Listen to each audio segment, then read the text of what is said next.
What's up? I'm Royce and welcome to my channel where I talk about all things film and tech. And today I'm in Vegas for NAB and I'm gonna talk about what I brought in my travel bag, my travel kit to film everything while I'm down here. First, let's talk about the bag that I brought. This bag is from Bevis Gear and it's a really unique bag. You can use it as a regular backpack. You can kind of tuck one of the straps back behind the bag like that and then kind of have it as a sling bag. But where this thing really shines is that it has this locking mechanism right here where I do this, you can see it does not open. And just so you know, like this is unzipped. So this should be open, it's fully unzipped, where if you press the button, it then opens up. I don't have anything in here right now because I'm using it all to shoot this video, but this is where all my camera gear will go.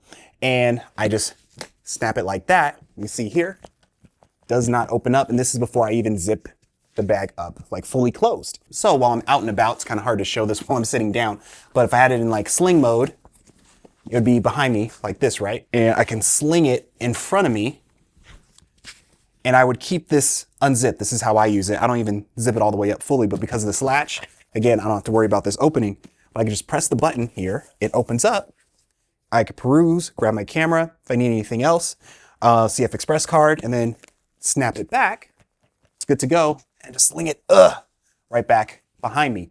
So yeah, I just think this is really cool and unique design. But what else is cool is on the side, it does have a slot for a laptop. Very thin laptop. I'm talking MacBook Air. You can get away with the MacBook Pro if there's a case on it though or anything like that.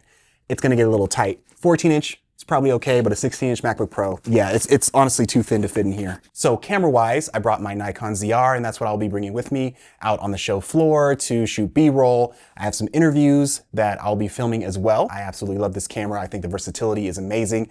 Definitely has its quirks, but at this point, I've had it for a few months, and I've kind of figured out how to make it work around its issues. So it's not a big deal for me. Can shoot amazing raw footage, or shoot H.265. I am an advocate for H.265 is actually pretty good, especially for situations like this, keep file sizes down, but I can shoot in log, so I still have that control to color. And the lens I'm using on the ZR is the Tamron 28-75 2.8. I love this lens, super sharp, super clean, and really affordable compared to some of, the first party options. And then I have a K&F Very ND filter attached to that as well to help with crazy exposure, especially at these conventions. You want to be prepared for any type of insane lighting change. I have the SmallRig side handle. I don't have the full cage. I feel like the side handle is more than enough. I have my Hollyland 5-inch monitor. It's a wireless transmitter and receiver, which is really dope. I have the SmallRig V-mount adapter as well. So for situations like this, sitting, talking for long periods of time, or even for those interviews, I can plug in a V-mount battery so I don't have to be too nervous about the battery, even though Nikon's own batteries actually last pretty long, I would say. And for my B camera, iPhone 17 Pro, you just can't beat this. I mean, we always say like, oh, just use your phone, but really, just use your phone. For a lot of quick in the moment parts where it's a little too cumbersome to bring out my camera, even though the ZR is pretty compact, just being able to do this and just film real quick is absolutely amazing. And yes, I'm filming vertical, not because it's just for stories or whatever, but I also downloaded this app called Dual Shot, which is absolutely amazing. If you haven't downloaded this app, the creator is updating this, so now it shoots Apple log and everything, but it allows you to shoot vertical and horizontal footage at the exact same time. And it saves both of those versions into your camera roll. And when I first downloaded it, it blew my mind, but the downside was couldn't shoot an Apple log. So if I wanted to shoot anything more professional, I would still use my Blackmagic camera app, which I still will use for certain situations, but the creator has been updating it like crazy. And now you can shoot an Apple log and Apple log 2. There's a lot more manual controls that you can utilize.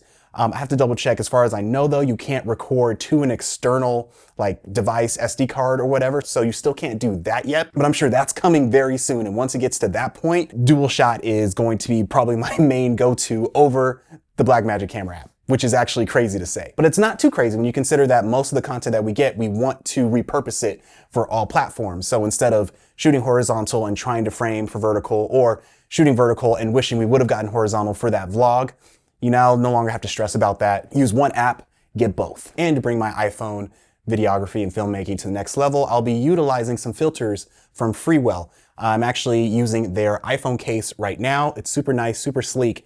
And they have a little snap-on system here. This is their Very ND filter. Whoop, let me not drop it. And I can just snap it on like that. I can control my exposure. Freewell also has a anamorphic lens that screws onto the case. And again, really cool, just with your phone, you can pop this stuff on and off. Now for audio, I'm using the Hollyland Lark Max 2s. I have the wireless mic on me and I have the receiver onto my camera. And if you've seen a few of my videos, I absolutely love these mics. I feel like these are the best ones over the Rhodes, over DJIs. It does do 32-bit, but I feel like they all do 32-bit at this point. The reason they win, because of these that come with the mics. These are wireless headphones.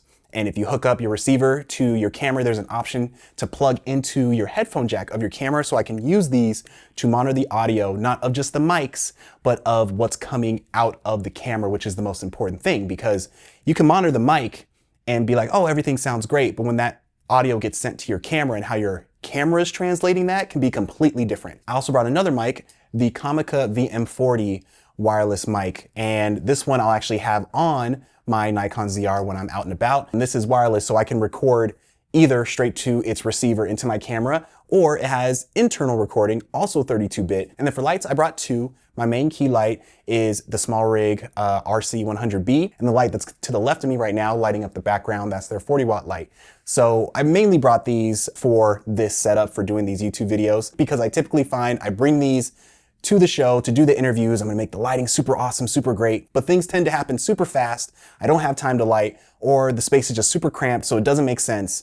And then now I'm just walking around the whole show with some lights. So this time I'm just gonna keep it to my YouTube setup here in my room. And the convention's pretty well lit. I know there's some situations where things can get a little bit dark, so I'll probably still have the 40-watt just in case, but more times than not, I usually end up not even being able to use the light because of crazy situations. Oh, and then also powering the SmallRig 100-watt is the SmallRig 99-watt battery grip. And that's how I have it mounted to my monopod, but I could take it off the monopod, just hold the grip, and then that's gonna supply more than enough power to the light. So if I did wanna run and gun it, have it in a more of a travel situation, I'm good to go. It can be powered by V-mount batteries, but just in case if I needed that for my camera, I'm now no longer double dipping. And then that also gets rid of me having to bring more V-mount batteries, which then makes the bag and the kit get bigger. And the tripods I'm using for my Nikon ZR, it's the Benro tripod. I have to look up the exact model. I got this so long ago, so I'll make sure to put that up there. But then I also brought the Sirui monopod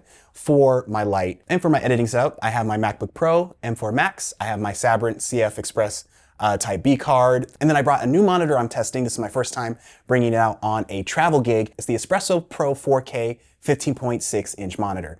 This thing is super awesome. It's touchscreen, super thin. It comes with its own sleek carrying case. It's got a magnetic stand you can just prop and you can adjust it in a whole bunch of different ways. And it's just a small footprint that even in this super compact little desk that I have my setup right now, it fits perfectly. I'm gonna be doing more of a deep dive on this monitor soon, so make sure to look out for that. And what's become one of my most prized possessions, this is an honorable mention. I also brought my Satechi USB-C charger. It's a 4-port charger. It's super fast. I literally bring it with me everywhere. If it's just regular travel, no filming involved, charges my phone, watch, all those little accessories, or for more professional work, I can use it to charge my V-mount batteries, charges my computer. It's good for all of those situations. It's fast and powerful enough to handle all that in a super small, compact design that you just throw in your bag. Another honorable mention that I just started throwing these in my bag because you just never know the situation, but these little newer clamps. I got a bunch of these and they're really helpful just in case I need to mount something at a weird angle, a tripod or whatever, just it doesn't work. But there's enough where I can like grab onto it with one of these clamps and then I can mount my camera, phone, light. You can see I have it mounted onto my suitcase right now and how it's lighting the background. Yeah, these things are just super helpful. So I always just have a couple of them with me in my bag just in case. So that's what I got in my travel kit. I would love to hear what you guys like to bring when you got to work on the go, your travel bags, cameras, all that good stuff. Leave them in the comments. And that's it for this video. Hopefully you found it helpful. If so, please like and subscribe to the channel to see more content like this. And until next time, I'll catch y'all later.